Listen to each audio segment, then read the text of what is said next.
Seeing is not believing. A lot of people find it very difficult to believe, to have faith in what they cannot see. And yet it is this very thing that makes us acceptable to the Lord. This is what grants us salvation, is our belief, our faith, our trust in God. We're going to be seeing that here in this passage in Hebrews chapter 11. We are entering into what is called the Hall of Faith. We're going to be seeing a number of different people who expressed faith and what their life experience was when it came to interacting with God.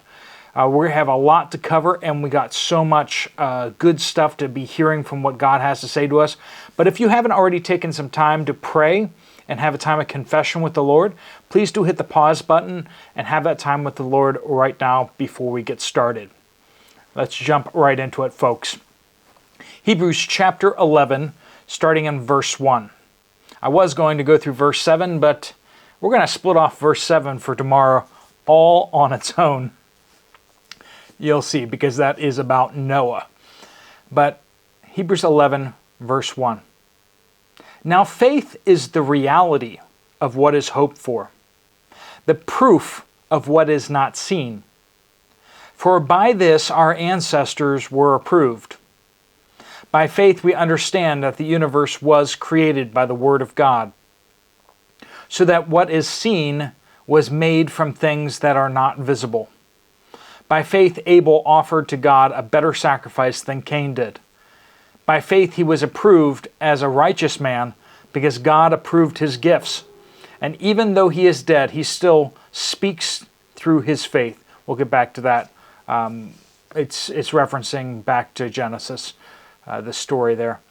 By faith Enoch was taken away, and so he did not experience death. He was not to be found because God took him away. For before he was taken away, he was approved as one who pleases God. Now without faith, it is impossible to please God, since the one who draws near to him must believe that he exists and that he rewards those who seek him. So much packed into these verses here. Let's start off in verse 1, though. We see this initial definition of what faith is. A lot of people say, well, I have a faith. I have my own kind of faith. Well, faith in what? That's something that we're going to have to be very, very clear on going forward. I don't know why our society is pushing this idea. Well, it doesn't matter what you believe. You just need to believe it. Well, if you believe a lie, then you're wrong. I mean, it's just that simple, folks. We know this. We know that if you step in front of a bus and believe that it won't hit you, you better be right. Because reality is going to intersect with your reality, right? The bus's reality will intersect with your reality. But it says the faith is the reality of what is hoped for, the proof of what is not seen. Now, it's not saying the proof of what doesn't exist, or the proof of something that does not yet exist or won't exist. It's not that you can just conjure up a new reality. It's that there are things in this reality that you cannot see, and you must, by faith, acquire them. There's lots of things that cannot be seen, you cannot quantify. God is invisible, but so is the wind, right? So is love. Put a box of love together for me. Let's scientifically prove whether love exists. And yet, we know these things to be true. There is much proof for them. You look at the trees and you see them waving in the wind, and you say, well, it's not some invisible monster out there shaking those trees, it's wind, right? We know what it is, we can see the effects, we can see the evidence, but we have to take it by faith. You don't need to go out there every time and make sure there's a wind blowing. Just, you can see the trees moving and you can go, that's the wind. Because all of the evidence, all of the proof out there is going to be pointing you towards that. But in the end, you're going to need to take the last logical leap and actually believe and trust. But we see here in verse 2, it was by this our ancestors were approved. In the Old Testament, people got saved the same way they get saved in the New Testament. By faith in Jesus. Now in the Old Testament, they didn't have a name. They prayed to God for salvation. They trusted Him, but they didn't know what it was. But we see that we are saved by faith, but they were also saved by faith before. For by this our ancestors were approved. By faith. Not by righteousness, not by works, not by keeping the law. They were approved by faith. This is what David was talking about constantly. He committed some unpardonable sins, and yet he talked about how blessed is the man whose iniquities the Lord will not count against him. Wait, well, that's right coming from you, Mr. David. You slept with your one of your commander's wives, and then you had him murdered. Yeah, your iniquities. What do you mean God's going to wipe out your iniquities? I think a lot of the soldiers there might be saying, well, he's going to get his just deserts. But David believed. He sought mercy, and he found mercy at God's hand. Verse 3, by faith we understand that the universe was created by the word of God, so that what is seen was made from things that are not visible. How do we know that God spoke the world into being? Well, because God told us so. God told us so. There's plenty of things that you believe that someone else told you. You don't have any facts that. Your parents told you stories that you can't remember. My parents have told me stories that I can't remember, and I presume that they are true. I wasn't around. Or I was around and I was so young I didn't remember, right? We all take other people's word for things. It is not unusual or odd that we would take God's word for how the creation of the world came to be, since He was there. So in Scripture we do find the account of that. Now we see a lot of evidence that points towards that as well, that backs that up. And if you want to get into things like Answers in Genesis, you can look up Answers in Genesis on the internet. Just type it into Google. And they're the ones behind the Creation Museum and the Ark in Kentucky. But they have a lot of resources talking about the evidence of that. But at the end of the day, you're still going to have to believe, right? You're still going to have to believe because you weren't there. You don't have all the proof. You have to, in the end, take it by faith. Doesn't mean it's not true. You believe it because it is true. But interestingly it says, so that what is seen, what we see and touch and feel, was made from things that are not visible. Gee, even the Big Bang agrees with that one. Well, where did all the stuff that exploded at the Big Bang, where'd that come from? Oh, well, it was just, it was invisible energy. Where'd that come from? It just always was. Yeah, that doesn't make any sense. That's just as much of a problem as God has existed for all time. Like, neither one's really any bigger of a logical leap there. But that the things that we see, everything that we see that we take so for certain that people will get all defensive about, well, if you can't see it, you can't prove it. All that stuff came from what was invisible. Even atheists will agree with that. In the end, it came from something that was invisible. Verse 4.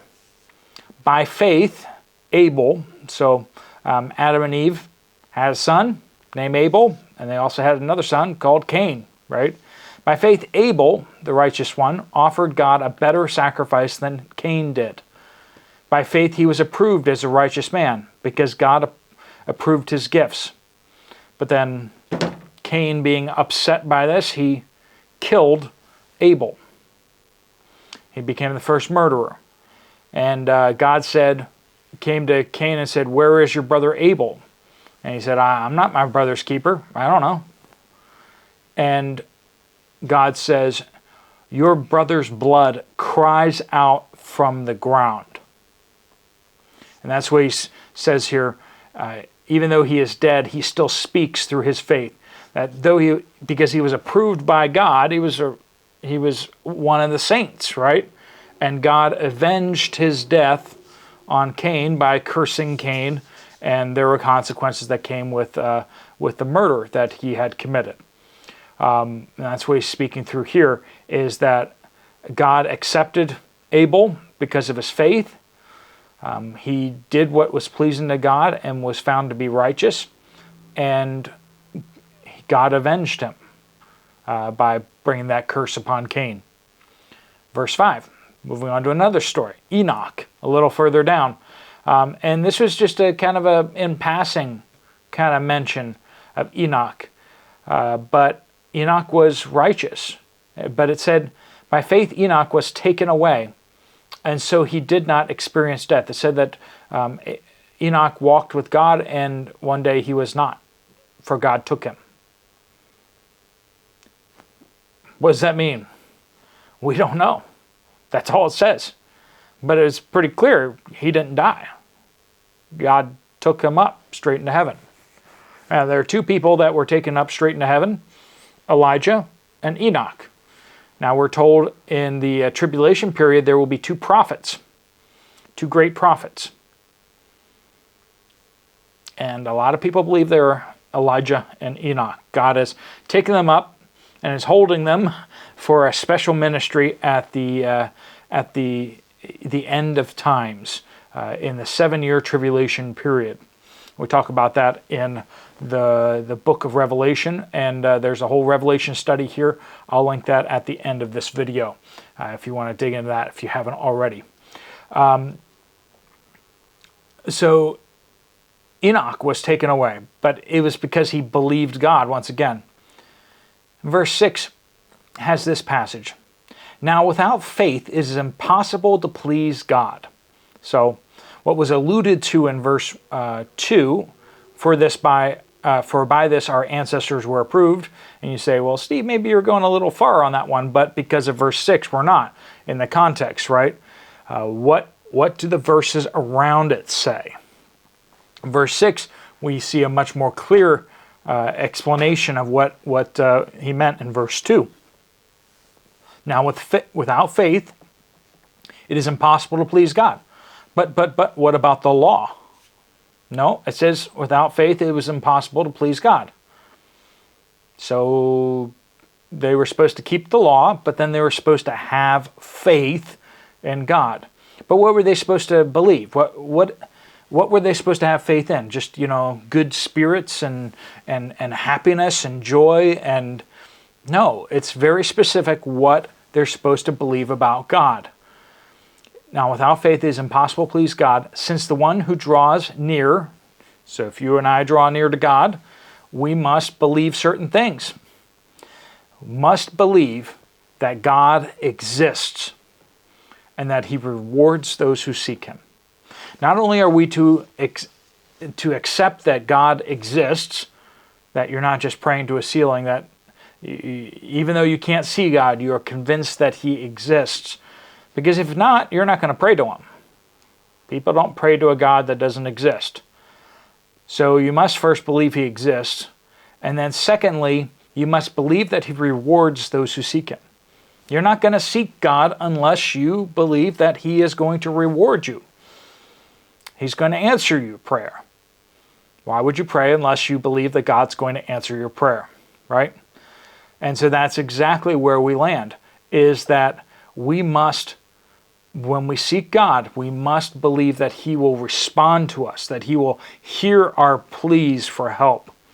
And when we are desperate enough, we may choose to trust this. And a lot of people on their deathbeds who have heard it from their family for many, many years, finally are desperate enough to accept and to trust. It's like a chair. You put your weight on the chair. You may look around the room and see a whole bunch of rickety chairs, and when you become desperate enough to sit down, you may try the one that looks the least rickety. It's not about how much you think this chair is going to hold you. A lot of it can just be just how desperate you are. If you open up a cupboard on a ship that's going down and there's just a bunch of raggedy looking life vests, it's not a matter of how confident you are in this life vest. It's just the fact you really need a life vest right now, and you're just hoping this is going to work. And you put your faith, you put your trust in it, because it's better than nothing else. And a lot of times when we come to death's door, if we're given grace to be there, and people haven't given their lives to Christ up to that point, if they know, a lot of times they will finally be ready to stop trusting themselves, because they see that themselves is not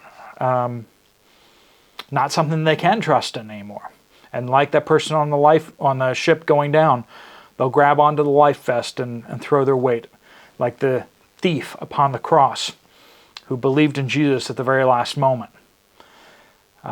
We can continue praying for people, even though they may seem like a lost cause. You never know when they will feel the weakness, the desperateness of their situation, and finally will trust in God. But they must believe that God exists, and they must believe that He rewards those who will seek Him. Sometimes it just means you just have to be desperate enough. Sometimes it means all the other doors have to close. So sometimes when someone's being extra stubborn about becoming a Christian, sometimes you got to pray that God closes all the other doors, that God shows them how weak they are, shows them how much they desperately need God. Let me pray for you before you go, a prayer of blessing. Lord God, I pray that you bless each and every one watching this video today. Lord, if there's anyone here who has not trusted in you as their Lord and Savior, Lord, I pray that they would put their trust in you, that they would cry out to you. And if it is just a tiny mustard seed of faith, just a little hope, a glimmer of, Lord, I pray that you would fan that glimmer of faith in them, that you would respond to it. Lord, you say that it takes but a mustard seed of faith, a tiny, tiny little bit. For Lord, it is not about a great work that we do, but rather the greatness of your grace and mercy towards us. Lord, help us to bow the knee before you. And for those who are saved, Lord, I pray that we would not give up hope. For those who do not yet know you, that we would believe that you may save them even until the last moment. Lord, we pray all these things in Jesus' powerful name. Amen. All right, I'm going to put up the Book of Revelations study up here. So if you haven't seen that already and you want to dig into that, that's up there for you. Or if you want to go back through it again, you can start that playlist again. If you're going back through an existing Bible study, using playlists will make your life a whole lot easier. All right, folks, thanks so much for watching. I will see you guys later. God bless you all.